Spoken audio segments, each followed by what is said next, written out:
Democratic members of the House Judiciary Committee tore into some of the obfuscation from Representative Jim Jordan, Republican Ohio, who is chairing that panel, during recent proceedings. In short, he resisted acknowledging some of the well-established basics of how the federal government was what one might call weaponized with Trump in charge, and Democrats, including Representative Steve Cohen, Tennessee, and Adam Schiff, California, had the facts. "I've been concerned about the weaponization of the federal government program," Cohen said.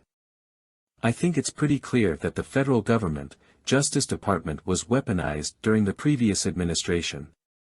Michael Cohen went to jail for doing what Donald Trump asked him to do. Donald Trump was called Individual 1. He didn't go to jail.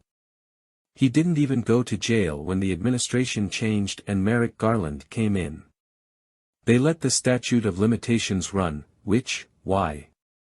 I don't know." The congressman also noted how the former Trump associate was returned to custody while serving his sentence in the hush money case amid what was evidently a dispute over that Trump ally turned repeated witness seeking to publish a book.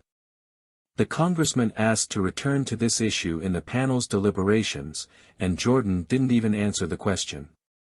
Instead, he claimed Cohen, the ex-Trump ally, not the congressman, repeatedly lied in a hearing years ago of the House Oversight Panel.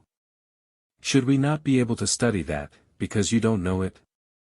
Cohen asked in this hearing, referring to the details of the former Trump ally's case. "I know it. It's clearly out there in the public sector, and it's been shown that the federal government and Barr did it. Shouldn't we study that? That's weaponization." Jordan began complaining about entirely different topics. The question was, can we go back to what Trump did to weaponize the Justice Department? Cohen continued. "I don't know about parents. I'm all for parents. But that's not the issue." Schiff subsequently joined the conversation, including by pointing out the controversial intervention before Trump ally Roger Stone was sentenced. The Durham investigation of the investigators. "A complete bust," Schiff noted.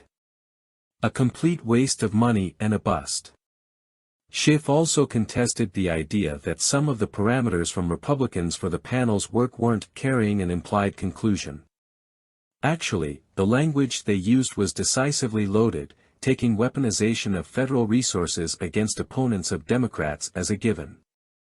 The hearing of the panel that was underway was covering where the committee would be putting its focus. A special subcommittee of the Judiciary Panel just for investigating the so-called weaponization of the federal government already held a public hearing, where Representative Jamie Raskin, Democrat Maryland, as a witness, noted some of the dangers of false rhetoric about the government's actions, including the real-world example of the armed standoff with someone who sought to attack an office of the FBI after that agency raided Mar-a-Lago in the ongoing classified documents investigation.